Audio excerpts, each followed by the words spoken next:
Hello and welcome to episode 10, double figures, of The Red Room. Simon here. Hope you're keeping well. And going on from the Seville episode, I mentioned that I was doing all my processing now using a Jobo CPE2 processor. And it's a CPE2 processor with a lift. And the lift is very handy. It's a very good thing. So back in the 1980s, when I was an assistant, we had a big studio. I worked in a big studio, and we used to shoot 10:8 transparency and 5:4 transparency on Sinar P1s and P2s. And we had our own dark rooms. We had a colour dark room, black and white dark room, and we also had a film processing dark room where we had a Jobo Auto Lab, a large machine, a 6-bath. We do all our E6 processing. Very great machine, very reliable. It was a really great piece of kit. And so when I went on my own back in 1991, went to November 1991.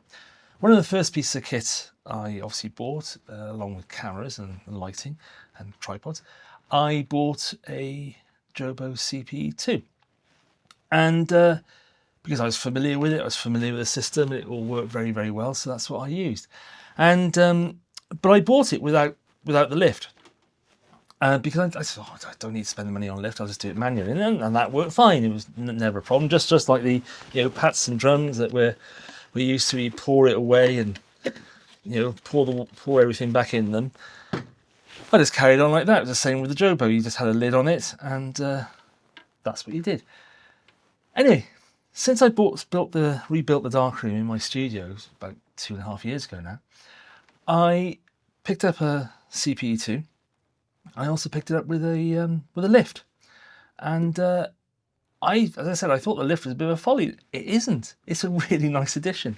It really works very, very well, and because you can pour the chemistry in, it stays, everything's nice and contained. It's clean, and between you just sort of lift the to pour away. You just lift up the drum and then pour it away, and what it does, it keeps your timing consistent, because basically 15 seconds before the end of the each bath, as it were, I lift and then put back down, pour in. That takes up the 15 seconds roughly, and then you're ready to go with the next part of the process, and it keeps everything quite accurate. And obviously it's in a water bath, and the water bath stays at a constant temperature.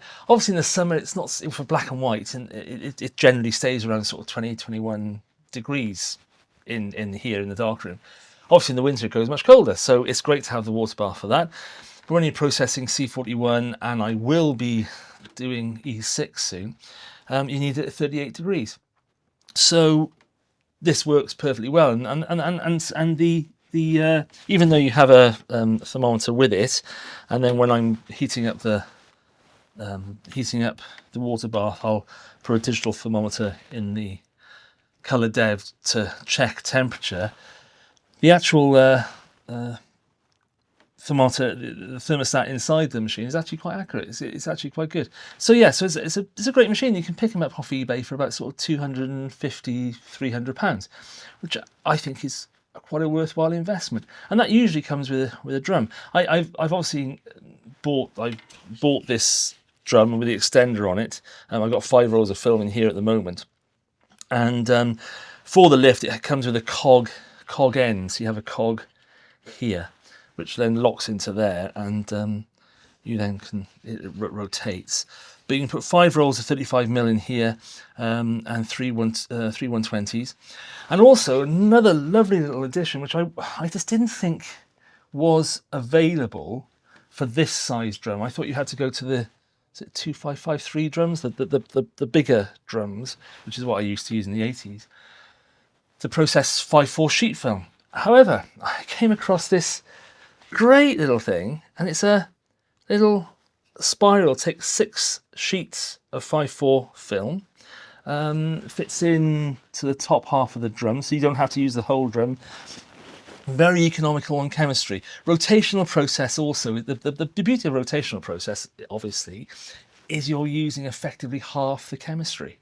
that would use in a pattern. In a pattern, you'd have to fill up to the point, because you've got to keep all the films under the chemistry all the time, and then you do your inversion. With rotational process, it's a better process, and also because it's cleaner, there's less chance of any things, marks or anything like that, and it's and also you use half the chemistry, which obviously, chemistry is not cheap, and it's a very good thing. So this little spiral for the 5.4 was a fantastic addition, and I was really pleased that I was able to pick it up. It wasn't particularly cheap, but nevertheless, I think it was about £60, £70, which it is, so that's obviously that's a 5.4 sheet there, 5.4 sheet of film with your little notches. That's the emulsion side, and that's the back. So when you go into a dark slide, I've got a dark slide here. So I go in here, get myself out the dark slide, and so basically the film would then go in the darkroom. You'd have your dark slides, you open the bit, and then you'd slide with the notches. The notches would be on that side, so when you're feeling your way in the dark, you have your notches so that your forefinger can feel the notch, and that's emulsion side up then, and then the dark slide just goes in under the groove, and then you got your emulsion side up, close, and then you're ready to process and carry on from there. So yeah, works very, very well. But yeah, I have made an addition to this, because one of the downsides of the CPE2 is the water bath, because I think it's about 10 litres, 10 or 11 litres. It's quite a lot of water in here. And I've got this in my sink, so I actually can just tip it away, but it's not great. Everything goes everywhere and it splashes, and it's never fantastic. But if you're in a domestic environment and you have a Jobo CPE2 and you have a water bath, picking that up is actually quite an effort.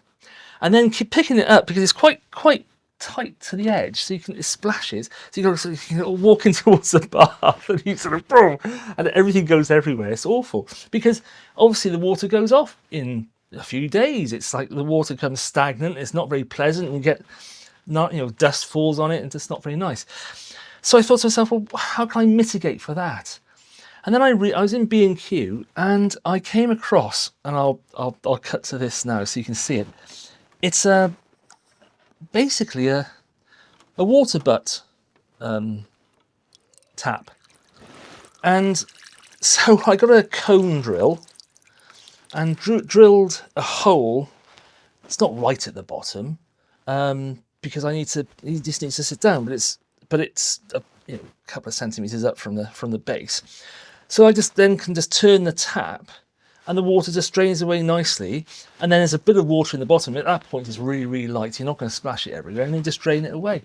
And it's a great little addition. I've never seen anybody else do that to a Jobo, because obviously you've got to get it right, because you can't get the hole wrong. You've got to get it right, and you've got to get the right diameter and everything. Otherwise, you're going to ruin your Jobo. But as you can see in the close-up image I'll do of it, it works very effectively.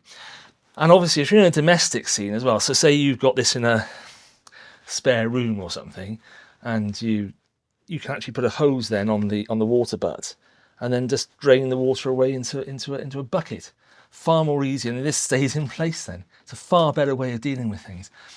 So hopefully that's, if you've got a Jobo, think about doing it. It's actually a really useful thing, because then I pretty well drain the water away after every process, to be honest, because I've got the tank here, and I can just fill the water up any time I want to. So after every process, I'm draining the water away, so everything stays really, really clean and nice. So it's a great way of working. Yeah. So just to conclude, the Jobo, I highly recommend. There are other things on the market now, new devices, which are very, very expensive. And I'm always surprised at how expensive, well, darkroom is expensive. I mean, you've got, everything's expensive these days. It's back, it's almost as expensive now as it was when I first bought it back in the day.